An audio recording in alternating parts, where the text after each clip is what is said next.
What's going on YouTube? Nicholas here with Tech Love TV, where we don't discriminate and we believe all tech deserves some love.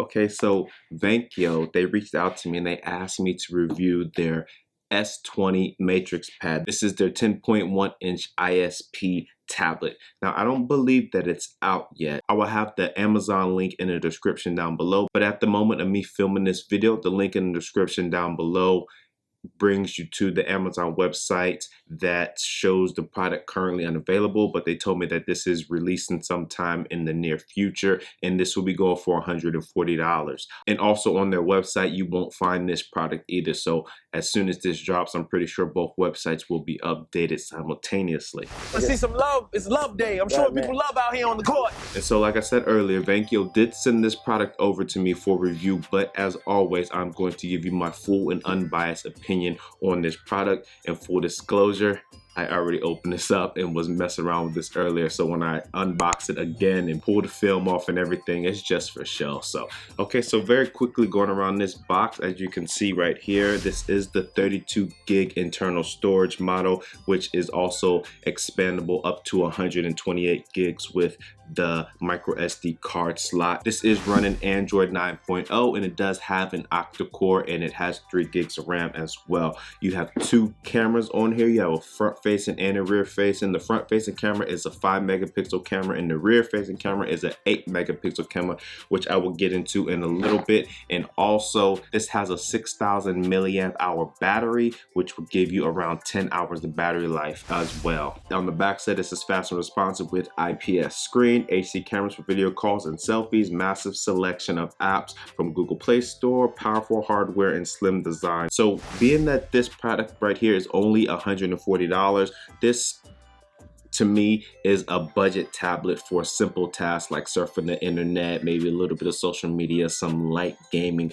and various stuff like that. It's not a very powerful tablet, so don't try to do any kind of extreme gaming on here. And depending on your Wi-Fi speed will depend on the type of connection that you'll have when you are streaming video or doing voice calls and stuff like that. But this is capable of all of that. Inside of this box, what you'll get, you have the tablet right on top, which I'll get into in a little bit. You have the accessories box over here. They do provide you with the SIM ejector tool, and inside of here you have your charging brick, and you also have, I believe this is USB type C. Let me check. Yep, this is a USB type A to USB type C charging cable. So, I mean, that's always good to see that budget tablets do provide the USB type C for that faster charging. And underneath you will have a quick start guide, you have some more literature, and then you also have a user guide, which is in several different languages. So depending on what language you speak, it has English, Dutch, French, Italian, Spanish, and I don't know if that's, I believe that's Mandarin as well. Okay, so here it is, people. Here is the Vankyo 10.1-inch S20 MatrixPad tablet. And the first thing I noticed when I took this out of the box is the size of it. And it's not the normal shape of a normal 10.1 that you would normally see from a different manufacturer. This is in a more of a rectangle shape as opposed to being closer to a square shape like iPads are. But either way, it is still a very nice tablet. You do have a nice solid metal construction on the back side. Like I said before, you have your 8 megapixel camera on the back. Up top you have your USB type C charging port, and yes people, it is on the top side and not the bottom side. On the bottom side you do have dual speakers. When you produce your next tablet, the dual speakers are nice, but it also will be nice to have the dual speakers, one on each side of the tablet. I don't know if there is some kind of hardware on the inside which restricts that. I do see you have your camera up here and your charging port up here, but it seems like you can slip that speaker right below this charging port. But I'm not an engineer, I don't know all the internals about this, so that's just my opinion. On the front side, you do have your 5 megapixel front facing camera. Oh yeah, you do have your headphone jack right here, your volume up and volume down buttons, and your power button. And also there's a reset hole right here, just in case you want to factory reset this if you're giving it away, you're selling it, or something has just gone terribly wrong, you need to factory reset. And under this little tab right here, I don't know why this thing is so long. I think they could have cut this down and made this shorter, but you also have your expandable memory slot right here, which I said earlier is expandable up to 128 gigs. Looks like a very solid tablet. It is a nice form factor for reading, and then when you put it in landscape mode, I'm sure videos will look very nice on here with your widescreen viewing mode as well. So I'm gonna go ahead and turn this on to see how this Android 9.0 software is running on this tablet. Like I said earlier, I was messing around with this and playing with this, and I already got this all set up, and the setup process is pretty simple and straightforward. Just run through exactly what it tells you to do on the screen, and it's catered more towards your, if you have a Google email address, just go ahead and put all that stuff in and it will set this tablet up automatically. For a $140 tablet, I'm not mad. It is pretty responsive. It's very quick. It looks like it is stock Android, so there's no bloatware on here, nothing to make the Android software catered towards Vankyo. It is pretty responsive.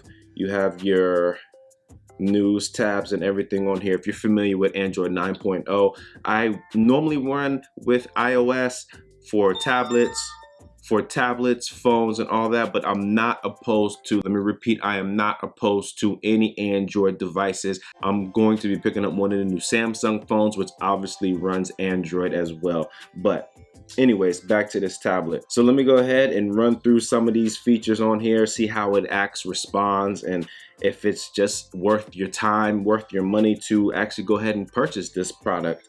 So I'm gonna go ahead here, go on Chrome, and then I mean very quickly you can see it responds. It's actually surprised me how responsive it is, because most of the lower end budget smartphones and tablets that I have reviewed on this channel, or that I have just messed around in general, it's not as responsive as this product is right here. So shouts out to Vankyo for making a very, very good, solid product right here. And as I'm typing in and downloading couple of apps right here, I did notice that even the typing on here is very responsive. Okay, so here is Call of Duty right here. I was able to complete a game on here. It definitely isn't as fluid when I am on my phone playing Call of Duty Mobile, but you're able to play the game on here. But I would just suggest not to be just not to use your sniper gun, and then also trying to play a game on here, in my opinion,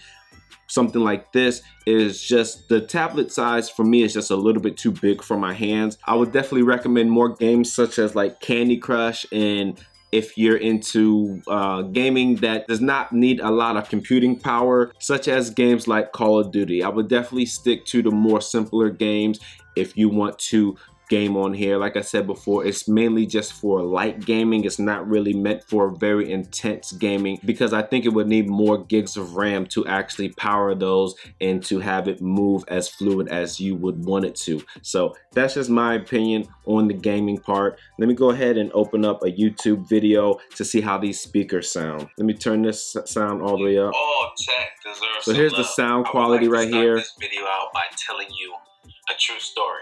I had this product right here, which is the Anchor Soundcore Liberty.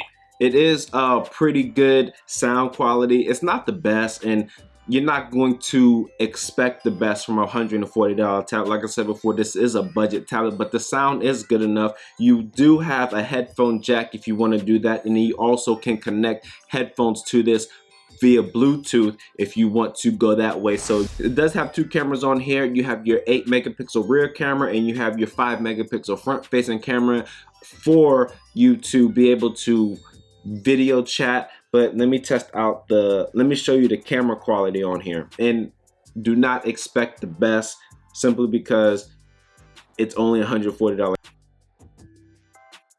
So that was a picture from the back camera. Now obviously the lighting in my studio right here is a little bit dimmer than it would be if it was outside, and right now it's early in the morning, so the sun's not up, so I can't give you a good quality picture with natural sunlight. But that picture that I just showed you is in a semi-lit studio, so take it for what it's worth. Now also here is a picture of the front facing camera. And there you go. As you can see, I do have my lights on me, so it is a little bit brighter lit. And after showing you those pictures, to be completely honest with you, it looks like the frontward facing camera. I don't know if it's just of the lighting or whatever, but the frontward facing camera to me looks like a better resolution than the rear facing camera. But for me, I don't get a tablet to take pictures with the rear of it. I mean, obviously there are people out there that do that. I would normally just pull out my phone and take a picture like that. Mainly, I would want the more powerful camera on a tablet to be the frontward facing camera for video chats, but that's just my opinion. A couple of other features on here that I do really think that Vankyo went above and beyond on their budget tablet right here is that this tablet offers GPS, and at a $140 price point, you're not going to find many other tablets on the market that do offer GPS. And also on here, you do also have a read mode. So if you click on the read mode, it actually turns the tablet black and white, so it's less stress on your eyes when you are trying to read an ebook on here or something like that. And then you also have the eye comfort mode. In the eye comfort mode, it makes it a more natural lit color for the tablet, so the stress of the blue light coming from this tablet is not too much of a strain on your eyes. Vankyo, you know what? I really didn't expect too much about this tablet, but to be honest with you, if you're in the market out there for just a simple tablet, browsing web, watching videos, Skype calls, video chats, a little bit of light gaming, and you don't want to break the bank, you want to just stay under $150, this tablet right here is definitely an option for you. I am not mad at what Vankyo did, and I am very, very impressed by this tablet that they have sent to me. That is my unbiased opinion on here. And so that's all I got, people. This is the Vankyo MatrixPad S20 10.1 inch tablet. If this is your first time here and if you made it this far, go ahead and stop wasting time and just smash that subscribe button down below. And don't forget, hit that bell icon so you get notifications on when I drop my latest tech videos. As always, thanks for stopping by the Tech Love channel. My name is Nicholas, and I'm out. Peace.